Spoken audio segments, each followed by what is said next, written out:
e para a intensidade das tormentas. Nosso clima já mudou, desencadeando uma luta para encontrar tecnologias que atendam aos desafios de uma Terra mais quente.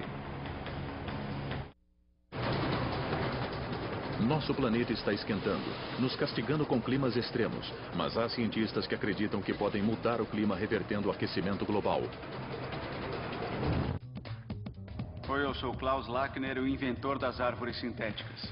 Klaus Lackner é geofísico na Universidade de Colômbia.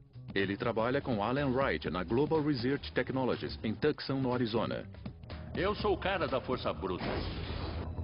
Juntos, eles criaram esta máquina. Pode não parecer uma árvore, mas foi projetada para fazer a mesma coisa: absorver dióxido de carbono do ar. O vento entra carregando CO2 natural e gerado artificialmente, e o ar que sai tem a maior parte do CO2 retirado. Um módulo do tamanho de um container de 12 metros captura 1 tonelada de CO2 em um dia. Então, um destes poderia fazer em um dia o que uma árvore média levaria um século para fazer. O segredo deste material são estas folhas. E é um segredo que Lackner e Wright não revelam. O que estamos vendo aqui é um material patenteado que nós desenvolvemos com o intuito de coletar dióxido de carbono. Ele tem afinidade por CO2, mas ao mesmo tempo ele não se liga tão fortemente ao CO2 que depois não seja possível removê-lo. Quando o ar passa por aqui, este painel fica lotado de CO2 e então estamos prontos para o ciclo de lavagem. Este líquido é uma solução de carbonato de sódio. O fluido lava todas as folhas, cai e é coletado no fundo do sistema por uma bandeja. A solução de lavagem vai para um separador de sais que isola o dióxido de carbono. Este protótipo de árvore sintética é menor do que as unidades que Wright e Lackner querem construir. Nós queremos construir um módulo do tamanho de um container de 12 metros. Em 6 dias, uma dessas unidades poderia coletar o dióxido de carbono que um automóvel comum produziria em alguns anos. Mas há muitos carros nas ruas, por isso eles querem construir um lote inteiro de árvores. 30 milhões delas coletariam 10 bilhões de toneladas de CO2. Lackner e Wright imaginam parques com estas árvores. Elas devem bombear o dióxido de carbono que absorvem para o fundo da terra, onde seria armazenado com segurança. Mas isto é caro. Então, por enquanto, eles vão vender o CO2 para companhias de petróleo? Estas empresas bombeiam gás em reservatórios subterrâneos, onde ele se expande, empurrando petróleo para os poços já esgotados. Em curto prazo, poderemos usar o dióxido de carbono em poços de petróleo. Nesse ponto, o CO2 realmente tem valor. Eles tiveram a ideia de vender o gás para companhias de petróleo ao observar uma tecnologia chamada sequestro de carbono. Em usinas elétricas, o CO2 é capturado antes de ser emitido no ar e é levado por meio de canos para poços de petróleo. Se vamos continuar usando combustíveis fósseis como principal fonte de energia, vamos precisar do sequestro de carbono. Mas o sequestro de carbono não vai reduzir os gases de efeito estufa que já estão na atmosfera, nem reverter os problemas climáticos que eles já causam.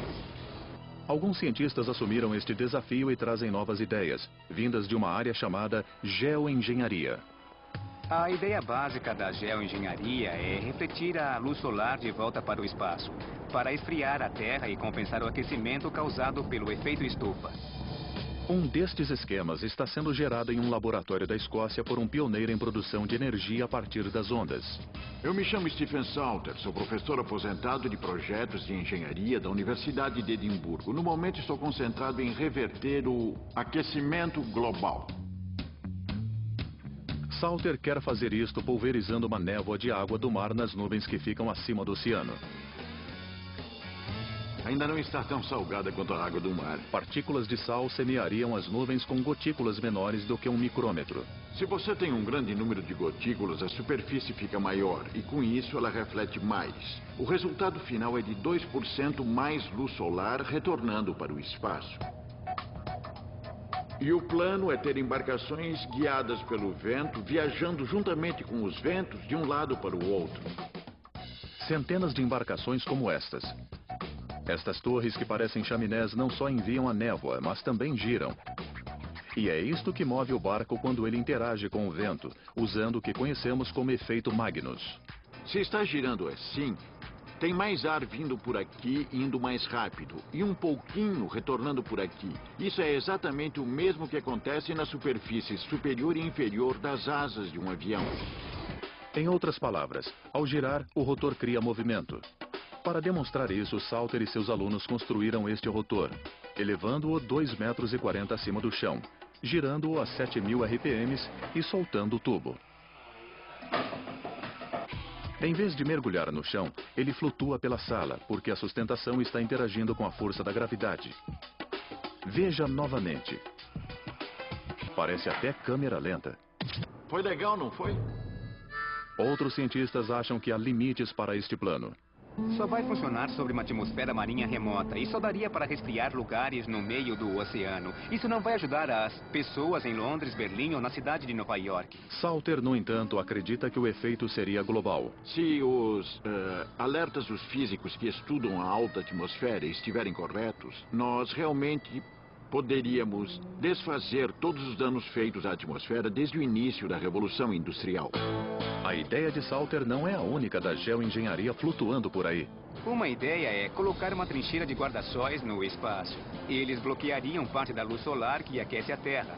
É uma boa ideia, mas seria preciso construir algo em torno de 3 km² desses satélites por hora e mantê-los no espaço por centenas de anos. E isso realmente é bem difícil de fazer. Ken Caldeira, do Instituto Carnegie, vem avaliando ideias de geoengenharia há vários anos. O jeito mais barato de reverter o aquecimento global é injetar enxofre na alta atmosfera. Esta ideia é baseada num fenômeno natural. A erupção do Monte Pinatubo, em 1991, lançou um véu de partículas na estratosfera, mas elas bloquearam o Sol. A Terra esfriou depois disso, apesar do aumento dos gases de efeito estufa. Isso deu a ideia de que poderíamos fazer o mesmo artificialmente. O conceito é bombear partículas de enxofre na estratosfera, com longas mangueiras suspensas por balões.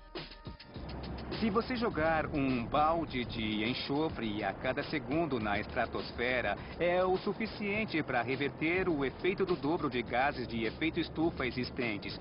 Todos os nossos cálculos e simulações sugerem que seria barato e eficaz. Mas é isso que me assusta, porque eu também acho que é muito arriscado para o ambiente. E se começarmos a brincar com o nosso planeta, podemos fazer um estrago. Espero que isto nunca precise ser usado, da mesma forma que o Comando Aéreo Estratégico espera nunca ter que fazer nada. Mas eu tenho muito medo de que precisemos de todos os meios para botar a pasta de dentes de volta no tubo. À medida que nosso clima se torna mais extremo e as tempestades se tornam mais intensas, cientistas ao redor do mundo se colocam na linha de frente das mudanças climáticas. Eles tentam entender as mudanças e descobrir como lutar contra elas. E eles estão construindo e usando as novas tecnologias que um dia poderão salvar o planeta.